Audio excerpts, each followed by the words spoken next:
Thank you for accepting the invitation. Kita hari ini bakal ngobrolin tentang kenapa penting jadi influencer. Siap. Nah, pertanyaannya kenapa sih gue ngelihat kayaknya belakangan ini lo kayaknya serius banget pengen jadi influencer? Karena marketnya ada di situ. Kedua, kita memang nggak bisa kemana-mana. Jadi semua orang ada di rumah masing-masing. Dan kayak sekarang itu hari gini siapa sih yang nggak pegang handphone, ya nggak sih? Jadi marketnya itu sekarang lagi adanya di sosmed. Lagi pada hidup itu tidak bisa terpisahkan dengan internet dan sosial media. Jadi karena marketnya ngumpul di situ, ya udah kita samperin ke marketnya. Samperin marketnya ya. Oh ya, by the way, kita belum kenalan nih. By the way, kalau gue kan udah kenal sama lo, tapi kan banyak orang yang belum kenal sama lo.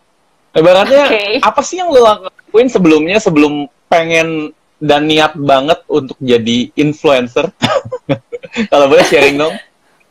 Oke, basically gue ngerjain bisnis, dan bisnis itu dikerjakan secara offline maupun online, jadi dua-duanya jalan. Cuma, memang terakhir-terakhir ini, aku melihat peluang yang begitu besar di dunia online, karena kita bisa menggarap market yang kita nggak kenal gitu loh. Jadi kayak, dari ujung bumi mana ke ujung bumi mana, atau kalau pakai bahasa Indonesia ya dari Sabang.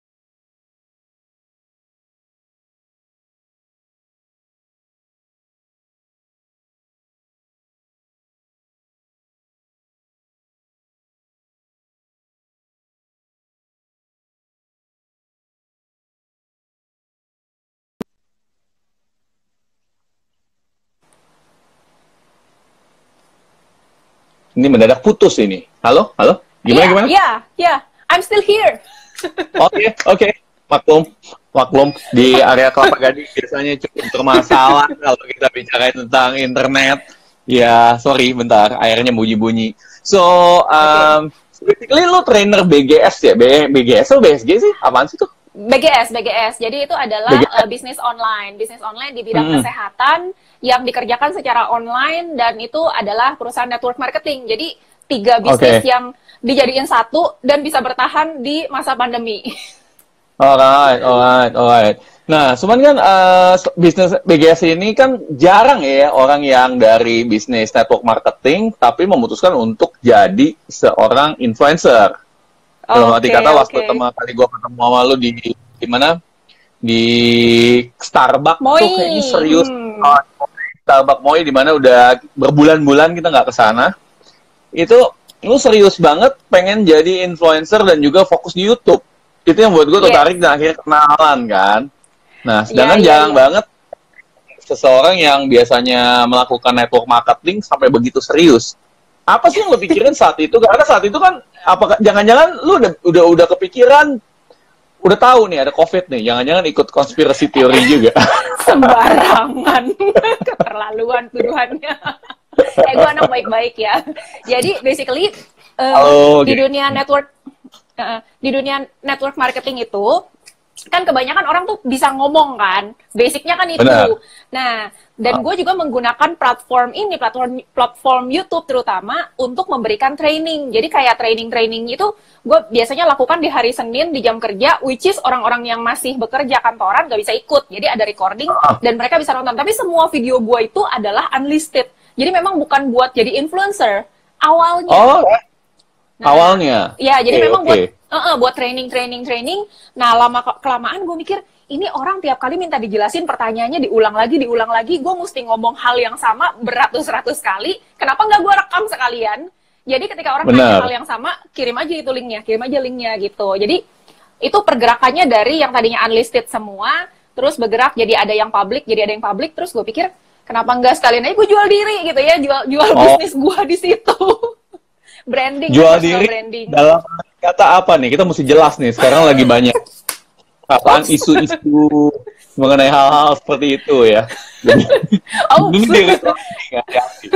Oke, dalam arti personal branding. Jadi kalau di dunia network marketing itu lo mau ikut sebuah bisnis itu nggak bisa sembarangan ikut dengan company yang sama, tapi lo mesti pilih nih siapa kira-kira leader yang bisa ngajarin lo sehingga hasilnya juga bisa booming gitu.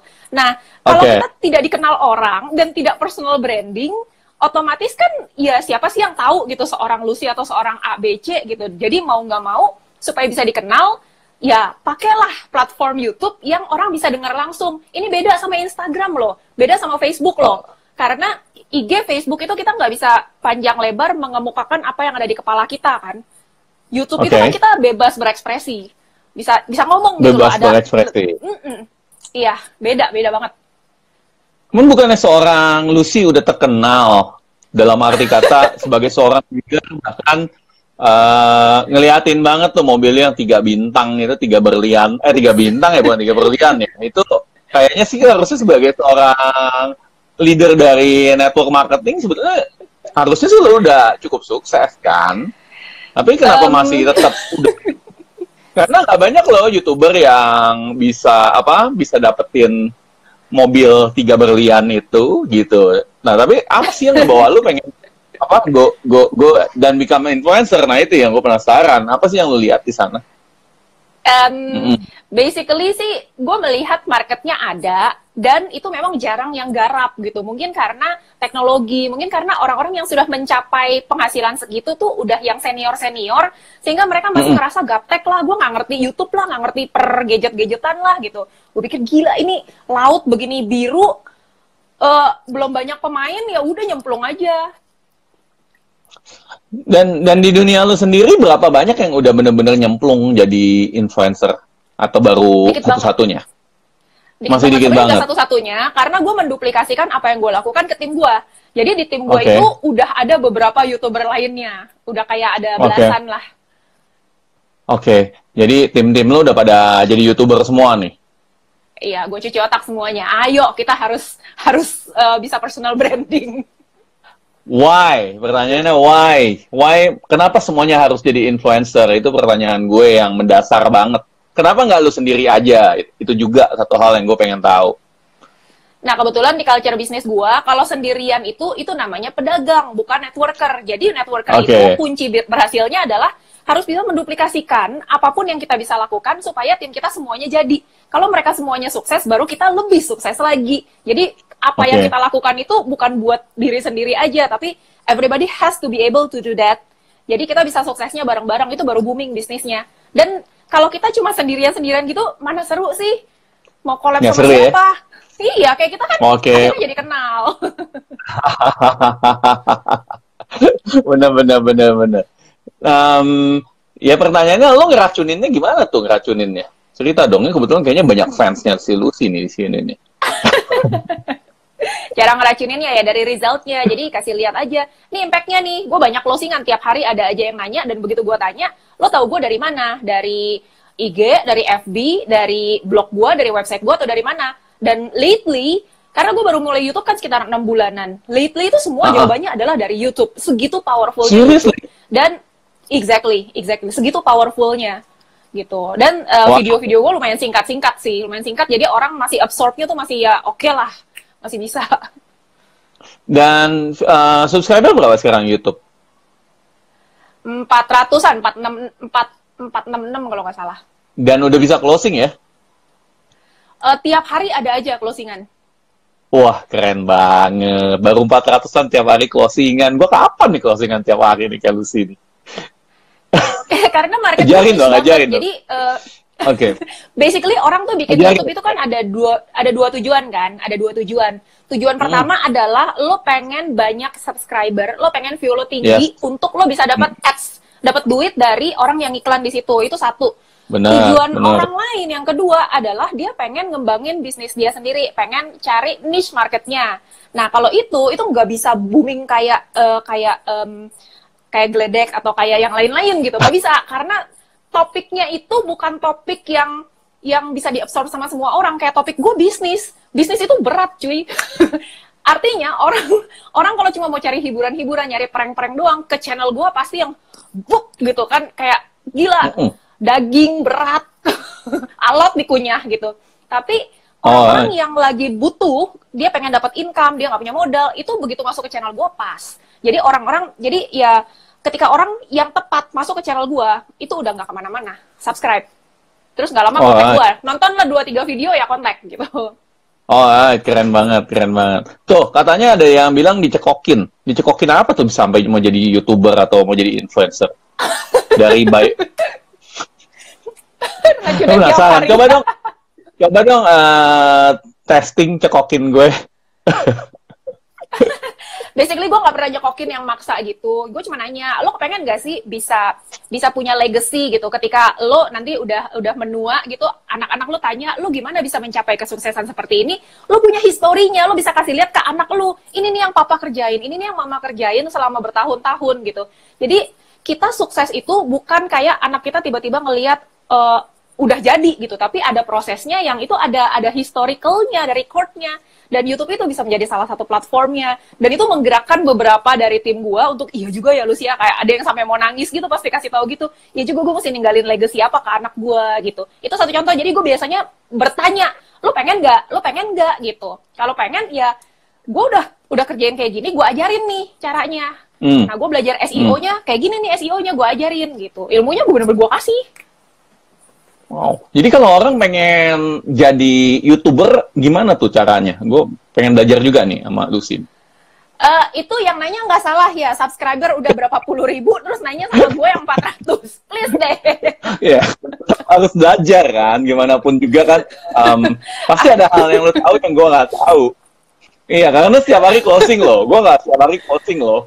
Lah Jadi kan kontennya tuh, beda. Konten gue kan beda. Konten gue kan gue kayak membrainwash orang. Membrainwash ya. Gue membuka mindset orang yang tadinya berpikir bahwa ya udahlah hidup dijalanin begini-begini aja. Gue ajak orang-orang berpikir melalui cerita-cerita, bahkan melalui dongeng anak-anak yang ditarik hikmahnya. Sehingga mereka, oh iya ya, harusnya kita cari akal, nggak bisa pasrah gini doang ya. Karena kalau pasrah gini doang, nanti setelah corona kelar juga, ya hidupnya pasti akan begitu-begitu aja atau lebih nyungsep lagi kan gitu. Jadi kayak kemarin gue bikin video mengenai burung gagak kekeringan, kehausan, mau pingsan, terus nemu botol isi air, dia paruhnya nggak bisa masuk juga ke botol itu gitu. Dia harus cari akal di sekitar dia ada sumber daya apa yang dia bisa manfaatin. Nah baru gue implementasiin. Nah lo sekarang bisnis lagi susah, lo nggak bisa keluar rumah, cari akal gitu, jangan cuma pasrah nungguin ngelamar kerja belum diterima-terima gitu ya, siapa yang mau nerima hari gini kan. Ya lebih kayak gitu-gitu. Akhirnya beberapa video mungkin orang nonton sekali masih kayak yang iya juga, tapi belum sampai yang tergerak iya deh gitu. Nah baru video kedua, video ketiga, akhirnya kan kayak lo dengar sesuatu yang di-repeat berkali-kali dan akhirnya lo merasa itu benar. Jadi merasa itu benar, bahwa harus jadi influencer gitu. Harus ngikutin, harus join sama you.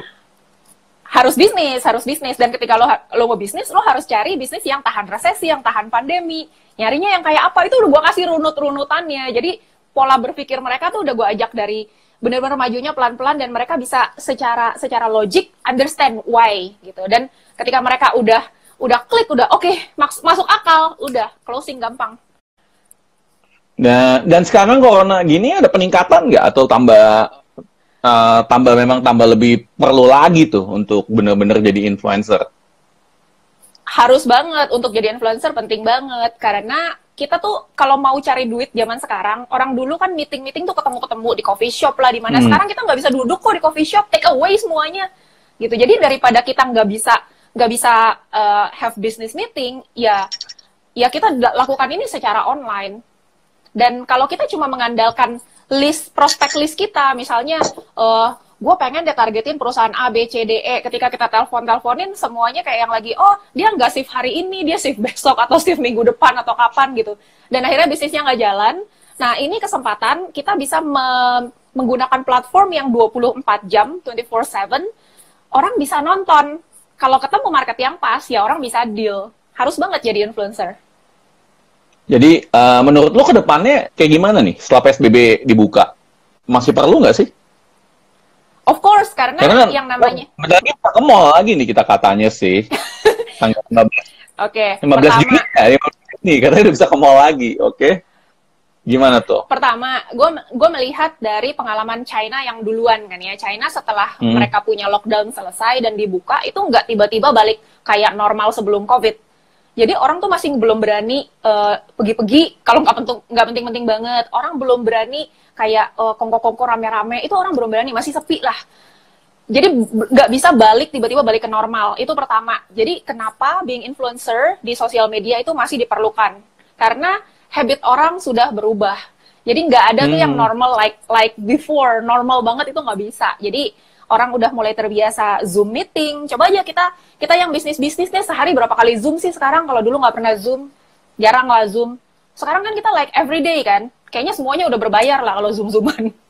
Jadi orang udah mulai punya habit yang baru, dan udah mulai terbiasa kerja dari rumah, mungkin juga ke depannya mereka nggak perlu kantor lagi atau gimana gitu ya.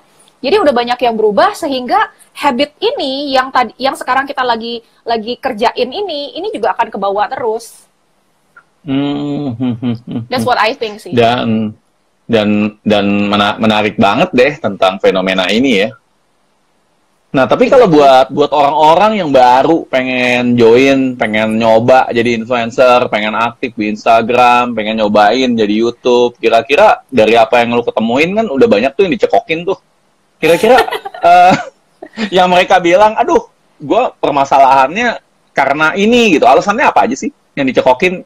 Pasti ada kan yang nolak kan, nggak mau jadi influencer atau ngerasa apa gitu. Yang lu nemuin ya, apaan kira-kira? Sebenarnya kita nggak bisa paksain semua orang sama kayak YouTube gitu. Nggak bisa semua orang dipaksa jadi YouTuber. Karena nggak semua orang itu nyaman berbicara sama kamera. Kan kayak orang gila kan ngomong sendiri kan. Kita ngomong sama laptop kita atau sama kamera kita. Dan ada orang gue udah sempet gila. Sempet gila ngomong sendiri. Kebanyakan buat konten. Iya. Dan nggak semua orang itu bisa ngomong gitu loh. Jadi even dalam keadaan nggak ngomong sama kamera, dia ngomong sama manusia lain aja, kadang-kadang mereka ngerasa kaku kan. Ada orang kayak gitu, itu kita nggak bisa paksain jadi influencer di YouTube. Tapi mungkin dia jago di bikin copywriting.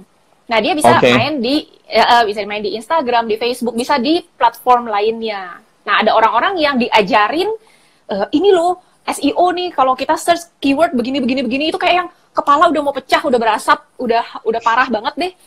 Mereka bisanya ngomong, pinternya ngomong, ya udah di YouTube aja. Di YouTube kalau emang konten itu bagus dan orang suka, nggak usah pakai keyword juga bisa booming. Oh gitu ya. Nah terus lu gimana cara nyarinya kalau untuk niche yang benar-benar bisa mau sama lu kalau nggak pakai keyword bisa booming? Kalau gue kebetulan aliran pakai keyword, gue aliran keyword. Bahkan gue udah punya konten di kepala aja, gue belum recording sebelum gue riset keywordnya. Karena mesti diucapin keywordnya. Jadi penting ya. Kalau untuk jadi influencer, keywordnya mesti diingetin dulu ya. Iya. Alright. Jadi tips-tips buat teman-teman yang masih belum serius, kira-kira apa tips lo? Nah, sekarang sekarang nggak ngapa-ngapain. Daripada nggak ngapa-ngapain, kenapa nggak mulai aja dulu? Nggak harus jadi expert untuk mulai. Yang penting dimulai dulu. Nanti sambil jalan bisa jadi expert. Kan sambil jalan nih kita analisa kok. Kan ada analytics-nya. Ini kenapa begini, kenapa begitu, apa yang harus diimprove, mana yang harus diperbanyak. Kayak gitu-gitunya itu sambil jalan lama-lama bisa kok. Gue juga nggak ada yang ngajarin. Kalau bener-bener belum pernah buat konten dan harus bikin konten, kira-kira konten apa yang mesti bagus ya, Lus ya? Tergantung dia sukanya apa, karena percuma bikin konten bagus kalau dia nggak hobi dan not into it. Jadi harus cari yang kira-kira dia suka, maka dia akan dapat marketnya sendiri, dan ketika dia jalanin, dia terusin, dia bisa enjoy. Sekarang misalnya lo nggak suka burung gitu, terus lo bikin konten peternakan burung lah atau budidaya burung, kan nggak cocok. Sebenarnya kalau gue suka burung tapi di burung nggak ada duitnya gimana? Ya tergantung, lo bisa memanage passion lo nggak? Nanti kalau udah, iya sih ada duitnya, tapi gue malas banget ngerjainnya, gue nggak suka banget gitu ya, buat apa? Kayak, ibaratnya jadi beban nanti, kayak misalnya orang nggak suka kerja kantoran, tapi dia butuh gajinya, sama aja. Cuman bagusan nyari subscriber di mana lo bisa dapat Google Ads, atau mendingan kayak lo, dikit-dikit gitu, cuman dapat duit melulu setiap hari? Tergantung. Bagusnya gimana tuh? Do you have a business or not? Dan apakah bisnis itu menghasilkan jauh lebih gede dibandingkan dengan Google Ads gitu. Kalau misalnya you don't have any business, you don't have anything that you can sell, ya udah lo bikin konten yang kira-kira orang bakalan suka dan bakalan jadi viral. Dan yang lo suka juga, gitu, jadi ngerjainnya fun. Oke, contoh gue punya bisnis, tapi bisnis gue restoran gitu loh, tempat pempek. Gue mesti ngapain untuk jadi influencer? Kok gue jadi inget si Koko pempek. Kebetulan dia belum join, jadi kita ngomongin aja dulu. Ini kamu mesti gimana? Semoga kupingnya nggak panas. Ya, kalau gue join. Ko Fendi, kalau gue jadi dia sih ya mungkin gue akan kayak lihat prosesnya, proses di dapurnya yang bersih, kemudian orang-orangnya dimodalin kayak PPI. Jadi orang tuh meskipun ada sifat edukasinya, ada sifat kayak promosi bisnisnya, tapi orang juga akan tergerak untuk beli karena ini menarik ya. Terus tonjolin kelebihan-kelebihannya dia apa yang dibandingin sama empek-empek lainnya di luar sana. Dia punya USP-nya apa, unique selling point-nya apa gitu. Jadi ditonjolin aja di situnya. Cuman Pempek bisa ngomongin konten Pempek berapa banyak, Lus? Ini kan yang pasti orang-orang bertanya kan, gue punya restoran, gue masa ngomongin yang ini Pempek, besok Pempek panjang, ini Pempek telur. Lu saya Pempek keriting. Itu apa? Habis itu Pempek balik lagi telur gitu loh. Yang penting setiap hari Pempek telur aja ngomongin nih. Itu gimana tuh untuk bisa kreatif? Contoh kalau UKM di luar sana ya, terutama ya. Ya kan nggak harus pempeknya dia doang yang dia bahas. Dia bisa jalan-jalan ke pempek lainnya, bisa coba-coba, compare-compare, dan masih banyak lah. Kayak dulu juga gue mikir ini orang bikin channel kopi, lu mau bahas kopi berapa banyak sih gitu kan? Tapi ternyata kontennya tuh nggak habis-habis. Dokter lagi yang punya channelnya. Itu hebat, dan dia bisa bahas kopi itu dari segi kesehatan lah, dari macam-macam deh. Yang penting ketika dia suka, dia pasti bisa explore sendiri. Jadi nggak usah banyak alasan ya, apapun juga sebetulnya dikerjain. Kalau mau jadi influencer mah bisa aja ya, bahkan influencer pempek aja bisa, bener gak? Nah, biasanya ini video ini kita bakal rekam, bakal gue save di Insta TV, IGTV, terus habis itu gue kirimin tukang pempek. Hai kok. Oke. So ya penting banget untuk Anda, untuk semua jadi influencer sih. Kalau saya juga setuju banget, karena itu saya juga lagi nyoba jadi influencer walaupun belum. Jadi ya gimana caranya, apalagi nanti kalau ke depannya, dalam arti kata kalau dari saya ngelihat sih mungkin aja ya ke depannya terutama perusahaan-perusahaan gede ini udah pada mulai sadar nih.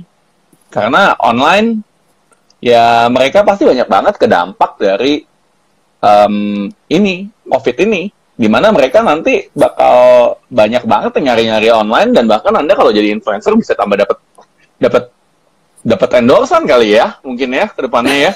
Iya. Tapi lu kenapa milihnya YouTube? Lu kenapa nggak di IG atau di tempat lain gitu? Karena basically salah satu kelebihan gue adalah ngoceh.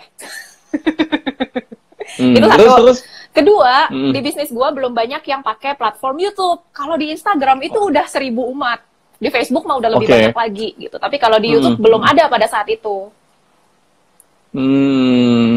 Terus kalau menurut lo untuk jadi influencer bagusnya satu channel atau omni channel? Maksudnya lu ya udah gue fokus aja di YouTube, gila-gilaan di YouTube, atau gue mesti ada di semua tempat?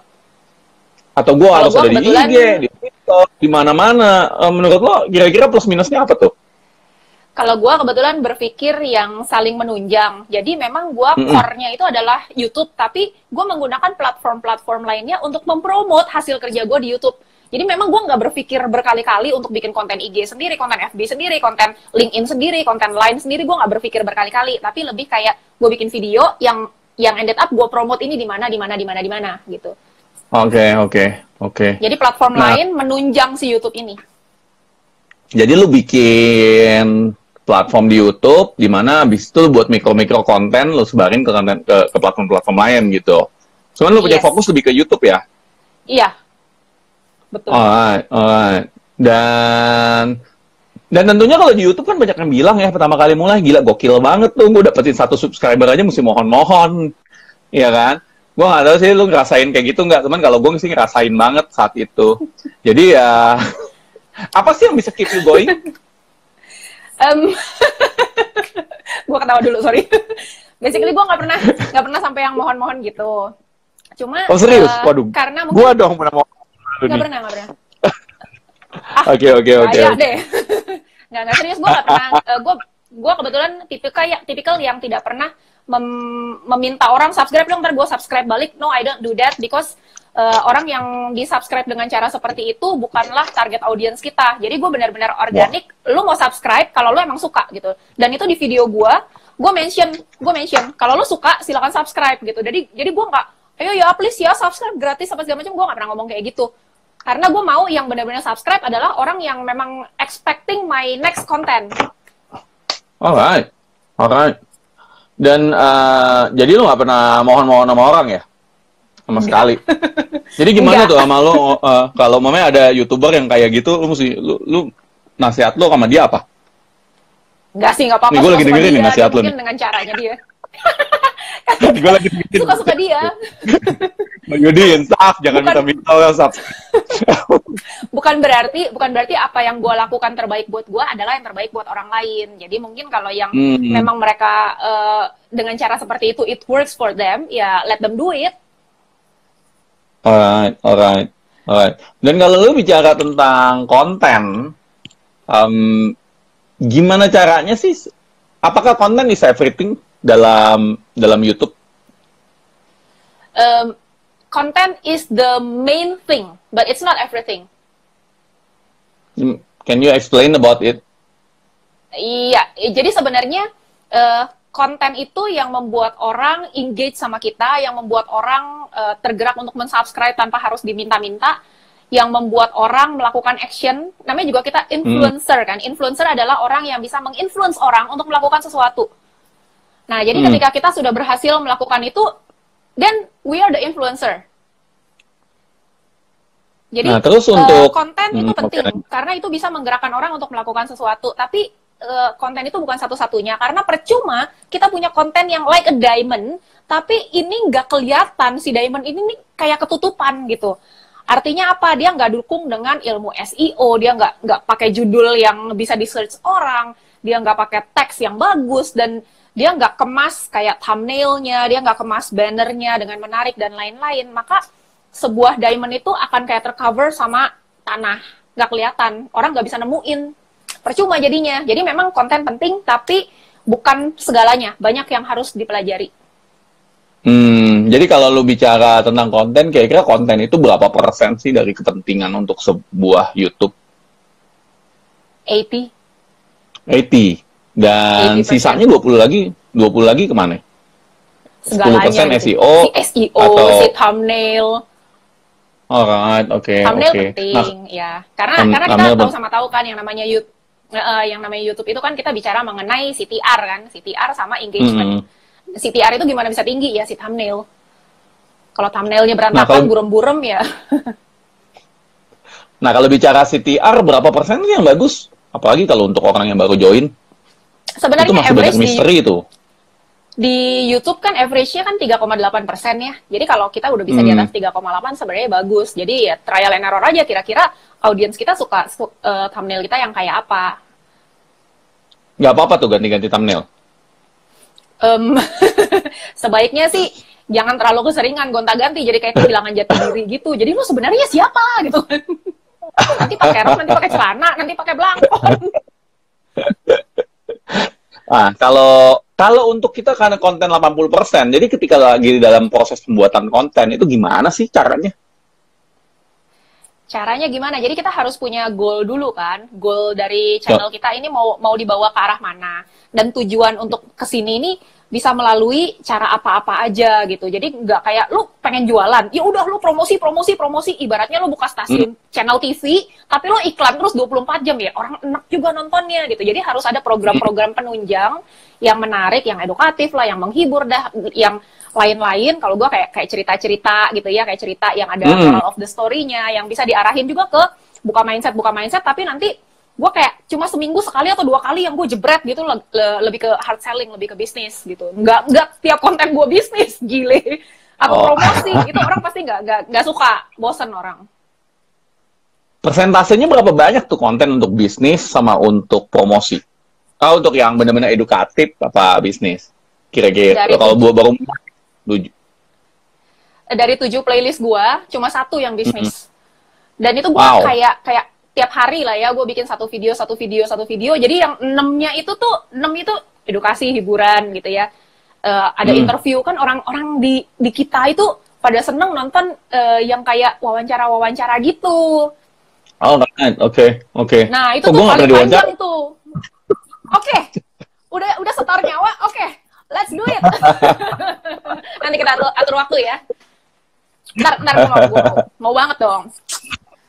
Ya, jadi kayak gitu. Jadi ada konten-konten yang orang suka ya, baru ya kita masuknya lebih ke soft sih kalau di YouTube ya.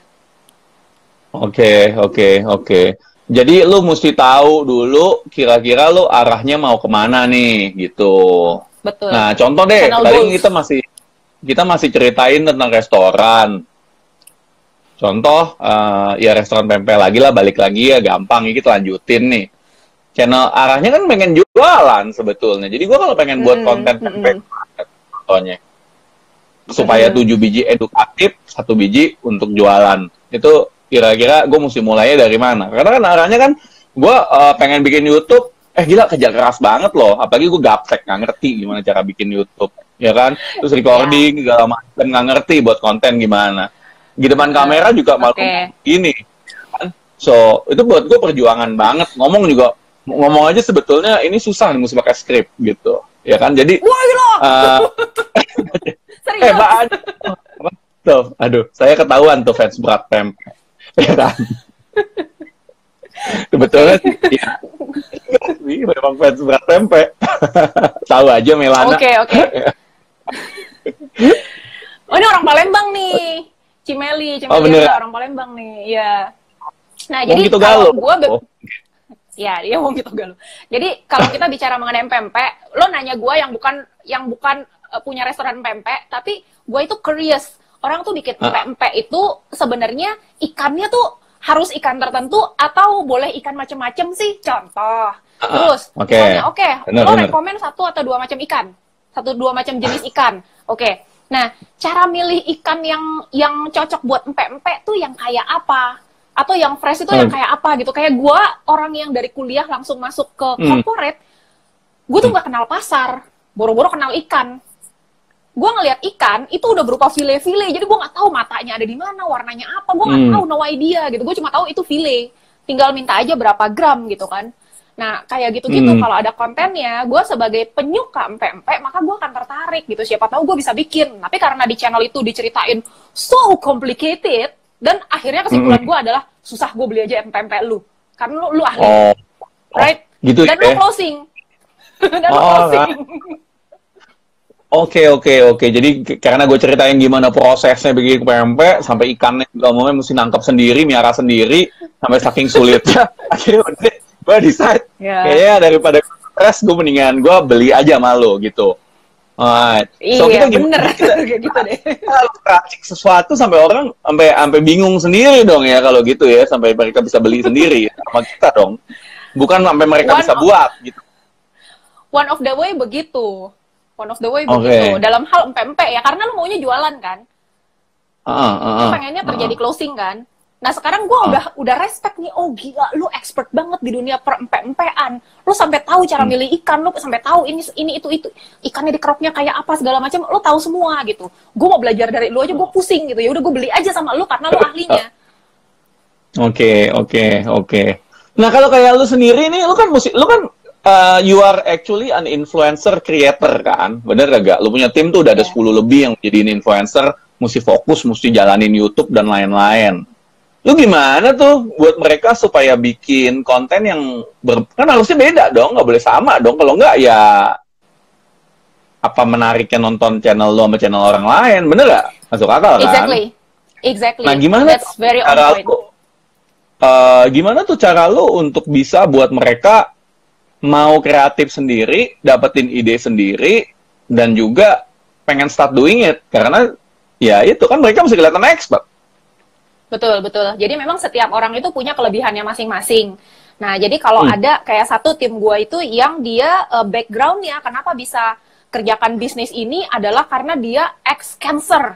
Dia pernah cancer dan adiknya cancer udah stadium akhir. Jadi dia benar-benar ketolong banget sama produknya dan dia benar-benar ngerti treatmentnya seperti apa, harus konsumsinya bagaimana, sehingga dia bisa bikin channel khusus untuk cancer. Ada lagi satu tim gue, exactly. Jadi kontennya itu pasti beda. Ada satu lagi tim gue, dia itu ngomongnya mindset. Kalau gue kan lebih ke teknis. Dia mindset. Kalau dulu gue yang kayak, ini orang nih, teori doang tapi nggak dikerjain gitu. Nah, tapi ternyata si mindset itu ketika dia explore lagi, dia bikin video-video mindset itu memang bagus-bagus banget. Jadi masing-masing orang punya konten sendiri, bukan berarti lo di bisnis yang sama, lo harus kontennya exactly sama persis. Justru itu jadi basi menurut gue. Misalnya gue bikin konten mengenai topik A, dia cuma bikin topik A lagi dengan gayanya dia. It's fail. Buat gue sih, ketika orang search dan nongol dua-duanya, ini cuma beda berapa bulan, cuma beda berapa minggu gitu. Ini mah copy paste. Benar. Apalagi kalau lu lagi ngomongin tentang bambu, akhirnya dia cuma ngomongin ini lagi tebu, ya kan? Nggak tahu banyak beda. Atau bambu juga, lebih parah. Atau bambu juga, tapi bedanya warnanya aja yang kuning ya, lebih parah itu. So, iya. Lu cara untuk mereka bisa explore idea gimana? Apakah lu coaching mereka, atau kalau bantu ngarahin, atau ada reference tertentu, atau gimana tuh? Bantu banget. Jadi gue benar-benar work closely sama tim gue, dan gue tahu mereka punya plus minus masing-masing, karena kita setiap minggu itu kan ada sesi coachingnya gitu. Jadi gue tau lah jeroan-jeroannya masing-masing, tahu juga bagus-bagusnya mereka. Jadi kita bisa kasih ide. Kadang-kadang mereka tuh nggak sadar mereka punya kelebihan apa. Jadi ketika kita kasih ide, oh iya benar juga ya gitu. Itulah tugasnya leader. Gue penasaran nih. Oke. Gue penasaran nih, coaching gue dong supaya jadi influencer yang lebih baik. Kebetulan kita masih ada beberapa menit. Please ya. Ini pertanyaan ada seorang coach nanya minta di coaching. Oh, nanti gue closingin nih. Coach need coach, sudah pasti kan. Siapa sih yang nggak butuh coach? Gue adik nih. Gue ready.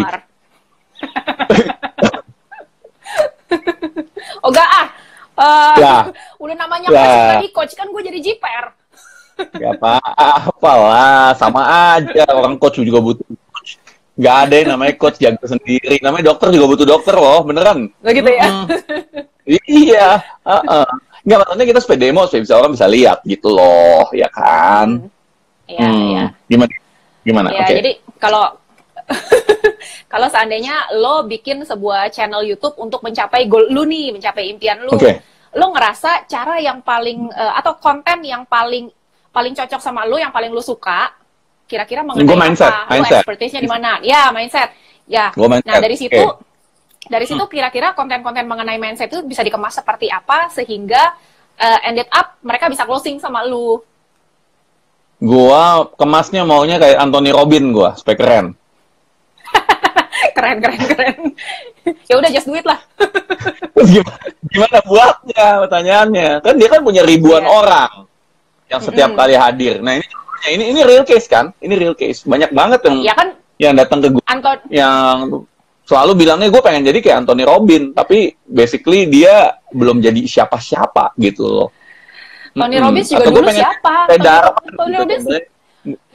Tony Robbins dulu juga bukan siapa-siapa, tapi dia start dan dia benar-benar kerja keras untuk itu. Nah, kenapa gue tahu dia pekerja keras? Karena gue pernah ikut dia punya Unleash the Power UPW. Ya, gue ikutin UPW dia, dan gue ngelihat dia kasih training dari pagi sampai malam, dia doang sendiri, nggak pernah gantian, dan gue ngelihat sampai bibirnya tuh pecah sampai berdarah. Dan dia nggak ada lunch break. Kalau pernah ikut dia nggak ada lunch break. Jadi kita sebagai audiensnya sepanjang hari kita mau ke toilet aja tuh kita lari. Kenapa? Karena dia nggak pernah berhenti. Kita lari balik lagi supaya nggak ketinggalan banyak kan. Nah, dia itu memang segitu hard worknya. Jadi kalau lo emang pengen kayak Tony Robbins nggak jadi kejadian kayak gitu dalam setahun. Jadi mulai aja dulu. Mulai aja. Tuh, terus kerja keras, perbaiki terus. Ngomongin Anthony Robbins, gue juga sempet datang ke UPW dia. Tapi yang gue lakukan lebih gila sih. Jadi Tony Robbins kan lompat-lompat tuh. Wah, lompat-lompat ya. Bener-bener. Setiap kali dia lompat, gue lompat. Jadi setiap kali dia berdiri, gue berdiri.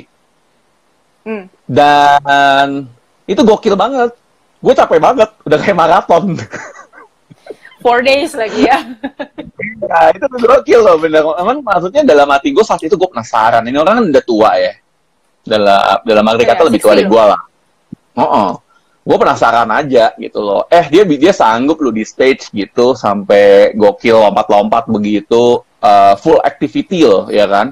Full Iya, full iya. power loh, teriak-teriak Mm-mm. gitu, ya kan? Mm-mm. Tos-tosan, gokil terus lari-lari. Jadi gue penasaran, gue kan coach, gue pikir udahlah gue coba aja ya, gue coba lompat-lompat juga deh kayak dia gitu. So hari pertama badan gue hancur, hari kedua badan gue hancur, hari ketiga juga hancur juga. Sampai ujung-ujungnya Tapi ujung-ujungnya I survive sih. I survive. Cuman Iya. ya itu buat gue bener-bener sadar ya kalau jadi lu pengen jadi the best, lu bener-bener harus really sih kalau orang yang the best ngerjain sesuatu itu nggak Iya. tanggung-tanggung, nggak Benar, benar, tanggung-tanggung. benar.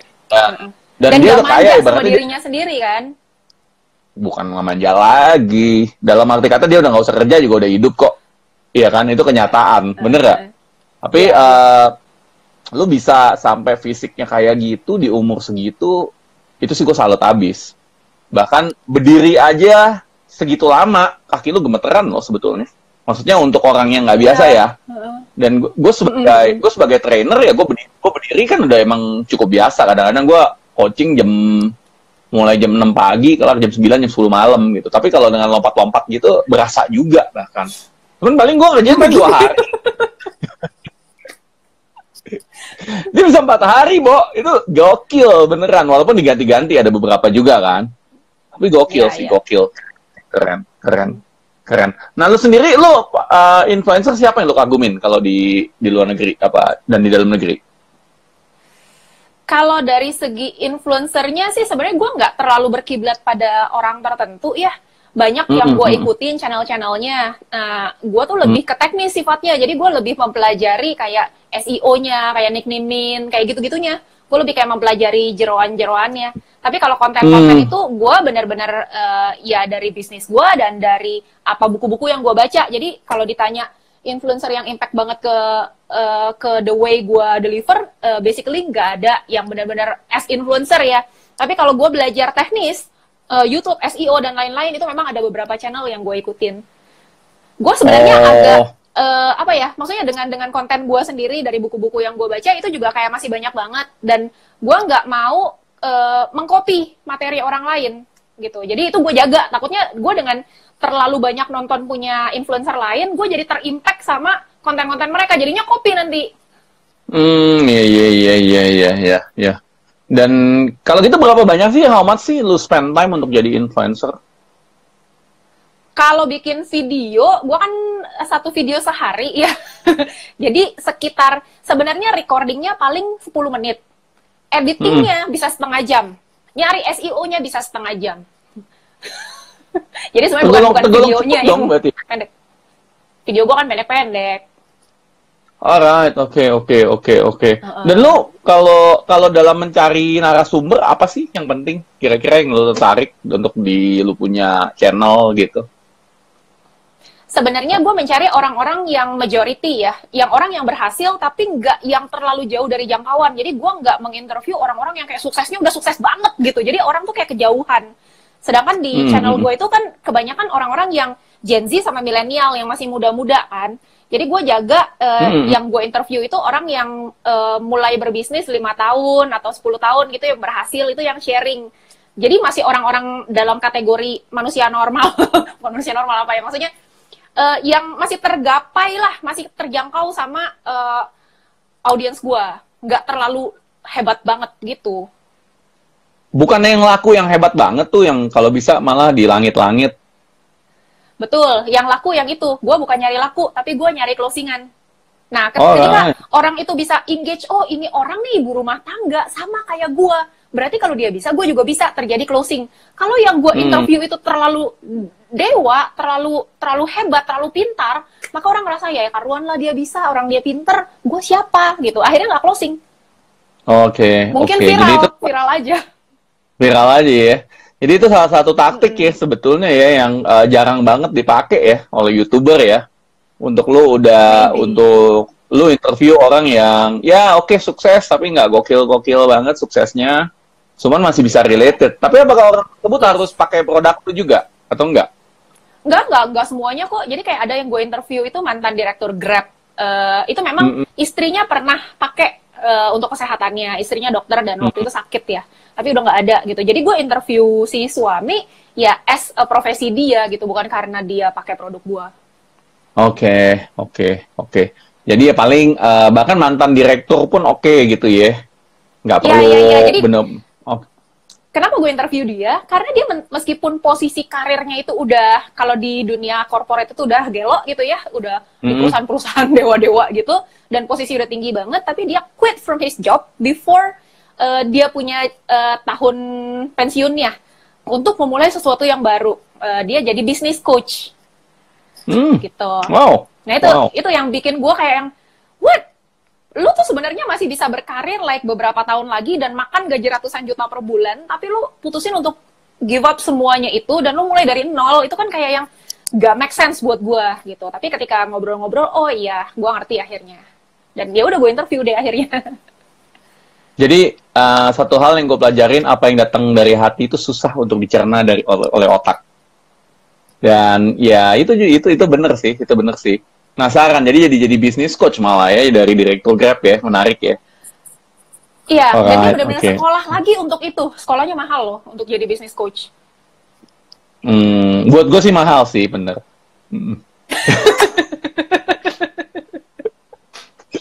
Oke, so kira-kira nih kalau umpamanya ada pertanyaan nggak sih nih untuk Sis Lucy di sini? Kenapa sih dia jadi influencer? Yang menariknya, kenapa sih dia bisa fokus? Terus ada tenaga juga, masih sempat untuk mulai dari awal. Kan udah pasti tuh, awal-awal kan sakit hati banget atau capek banget untuk ngebangunnya, apalagi bisa-bisa satu video yang nonton paling 5 apa 10 orang. Dan itu kan berarti udah pernah ngalamin juga ya, Lus ya? Dan apa sih yang bisa keep you going? Nah, itu yang menarik sih. Buat gue apa sih yang bisa keep you going? Karena banyak banget. Sekarang nih, zaman online ini saya ngelihat ya, banyak banget orang tertarik untuk serius di YouTube. Tertarik untuk serius di IG. Tertarik sekarang setiap kali IG live. Tapi pertanyaannya, yang datang di otak saya adalah, sampai kapan? Karena kalau perang mengenai influencer seperti ini sih, kalau buat saya kuncinya satu sih, konsistensi. Tapi nggak tahu gimana, Lus? What do you think about it? Memang harus konsisten. Jadi di awal-awal gue juga kayak ngeliat, ini kenapa subscriber gue nggak nambah-nambah. Tapi gue ingat lagi, tujuan gue bukan untuk viral, bukan untuk nyari subscriber, bukan untuk dimonet. Kalau bisa dimonet, ya syukur-syukur gitu. Tapi tujuan gue adalah untuk closing bisnis. Dan gue sadar betul bahwa materi gue relatif berat dibandingkan dengan konten-konten yang disukai oleh majority orang-orang Indonesia. Gitu. Tapi gue juga cukup yakin bahwa ada kok orang-orang yang berpikiran maju ke depan, yang berpikiran pengen bisnis, pengen memperbaiki kehidupannya, yang nyari informasi di YouTube. Jadi ya gue menggarap market yang sedikit itu, ya gue kasih kepuasan untuk itu. Lu mau konten bermutu nih, gue kasih konten bermutu. Dan gue nggak campur-campur nih, gue nggak campur sama konten viral. Misalnya gue masak gitu, atau gue tutorial make up gitu, gue nggak kasih gituan sama sekali. Kacau ya? Iya, exactly. Mungkin itu dulu gue nggak paham. Jadi gue sempet bikin, kok gue kayaknya berat banget gitu ya. Jadi yang serumah sama gue dengerin katanya, materi lu berat-berat mulu gitu katanya. Orang bukannya nyari hiburan ya di YouTube. Akhirnya sekali gue bikinlah konten yang menghibur. Akhirnya what happened pada saat itu, ibu-ibu berbahagia, mereka semua senang sama konten gue itu, tapi banyak yang unsubscribe. Kenapa? Karena mereka udah sehari-hari dikasih daging, tiba-tiba dikasih kuah kaldu micin, nggak penting buat mereka. Akhirnya ada beberapa yang unsubscribe. Kan gue selalu lihat di analytics kan, kenapa video gue ini bikin orang unsubscribe, dan gue sadar, oh ini udah keluar jalur gue. Jadi gue hapus video itu, dan gue fokus aja ke yang bisnis gitu. Gue memang tidak terlalu banyak berharap untuk subscriber, gue lebih suka ke yang closing. Dan sekarang memang sudah terjadi growth subscriber itu udah jalan sendiri. Jadi kayak gue tidur malam gitu, pagi-pagi udah nambah 10, tidur malam pagi-pagi udah nambah 5, nambah 7 gitu. Itu udah mulai terjadi. Memang angkanya belum sepuluhan ribunya Coach Yudi lah gitu. Tapi buat gue yang, wow, it works ya gitu. Maksudnya video-video gue yang lama, yang menurut gue bagus, tapi mungkin channelnya juga belum ada yang tahu, jadinya nggak ada yang nonton kan. Tapi sekarang itu video tuh kayak yang udah 1.000, udah 2.000 yang nonton. Gitu. Bagus loh, bagus. Kalau untuk 400 subscriber ada orang yang subscribe 10 per hari, itu keren banget, Lus. Keren banget. Jujur aja, saya mah pas waktu 400 subscriber ada 3 orang yang subscribe sehari itu seneng. Makan-makan. Tuh, ada pertanyaan tuh dari Timo Biogreen. Kendala apa yang dihadapi waktu pertama jadi YouTuber? Kendala apa yang dihadapi ya? Kendalanya adalah gue nggak tahu bagaimana caranya membuat struktur video YouTube yang benar. Jadi gue ada melihat video-video YouTube orang lain kayak yang pertamanya itu suruh subscribe, ada yang pertamanya itu kayak ngiklanin dirinya sendiri. Tapi gue ngelihatnya kayak di gue sendiri gue nggak gitu suka gitu. Ini orang apa sih, buang-buang waktu gue aja. Yang ada gue cepetin dong, gue skip dong gitu. Jadi di awal tuh gue nggak paham. Dan di situ gue pelajari, gue cari dari YouTuber-YouTuber luar. Kenapa? Karena basically gue agak kurang sabar. Jadi kalau ngedengerin tutorial yang pakai bahasa Indonesia itu gue nonton di speed 1,5 atau 1,25. Jadi karena gue ngerasa ini kebanyakan bumbu, ini kebanyakan micin. Nah kalau yang luar itu kan kebanyakan straightforward kan, sudah poin. Jadi gue banyak belajar dari YouTuber-YouTuber luar. Harusnya 15 detik pertama ngomong ini, langsung ke ini video bakalan ngomongin apa, benefitnya apa buat lu kalau nonton, kalau lu nggak nonton impactnya apa. Dah, baru lu kenalin diri, welcome buat yang pertama kali datang. Nah, itu kayak strukturnya itu gue pelajari. Terus gue bandingin sama yang lain-lain. Oh, oke. Jadi kayak yang gue suka begini gitu. Karena yang gue suka kemungkinan besar audiens gue suka. Toh mereka udah subscribe gue, berarti mereka suka dong dengan the way gue present kan. Jadi apa yang gue suka aja. Masuk akal. Mungkin gue bantu jawab juga ya, karena kebetulan gue juga lagi nyoba jadi YouTuber juga. Jadi nyoba 20.000 nyoba. Sedikit beneran, target 100.000 nggak nyampe-nyampe. Jadi kalau gue sih ngadepinnya malah pas pertama jadi YouTuber adalah gue ini kamera. Karena gue nggak biasa di kamera, jujurnya sih. Itu yang serius maksudnya kalau ketemu orang ya, kita ngomong sama orang itu gampang. Cuman kalau lu ngomong sama satu mesin di depan lu pakai moncong begitu, lu kayak gimana ya? Mati gaya deh. Itu yang gue pertama kali ngadepin. Dan gue mati gaya banget karena gue nggak tahu ya, paiseh kayaknya kalah gede gitu matanya sama kamera. Jadi ya udah, jadi itu bener-bener butuh perjuangan banget. Itu kendala gue yang pertama yang ngadepin itu. Belum lagi kalau mesti mikirin skrip ngomong, itu susah banget buat gue sih. Jadi kayaknya masing-masing orang beda. Dan kendala selanjutnya buat gue itu ini gue pengen buat bagus banget, dan itu nggak bisa bagus-bagus. Jadi apa yang terjadi, kalau mau lu lihat di YouTube gue, salah satu hal yang pertama kali gue lakukan di YouTube gue itu gue unnatural banget. Jadi unnatural. Bahkan gue kalau ngeliat ini kayaknya bukan gue ya, tapi ya udahlah, itu oke lah. Because we gotta try. Dan pas ketika gue lihat itu bukan gue, apakah gue mau upload apa kagak, itu kadang-kadang menantang banget. Tapi akhirnya gue udah upload aja lah. Ujung-ujungnya, karena gue percaya kalau kita nggak belajar jalan, ya nggak bakal bisa lari. Jadi itu sih, kalau dari sisi gue sih. Jadi ya kalau kerenan lo jauh sih, Lus. Kalau gue yang bahkan yang basic-basic aneh gini yang bahkan memalukan. Nah, ini kalau dari sisi gue. By the way, kita tinggal 5 menit lagi nih. Mungkin gue simpulin sedikit ya dari apa yang tadi kita ngobrol-ngobrol. Kalau kurang tambahin ya, Lus ya.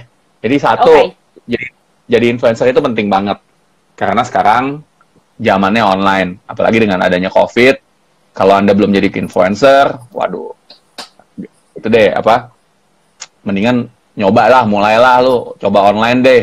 Tergantung platformnya, platform apa yang kalian butuhin. Kalau memang ya YouTube masih ada maksudnya masih ada kesempatan buat kalian, karena kebetulan kalau Lucy di Instagram di niche yang sama udah banyak, karena itu dia milih jadi YouTube gitu. Kalau saya berhubung kalau bisnis coach ada di mana-mana, ya udah saya ada di mana-mana juga. Nah, itu hal kedua, ya kan?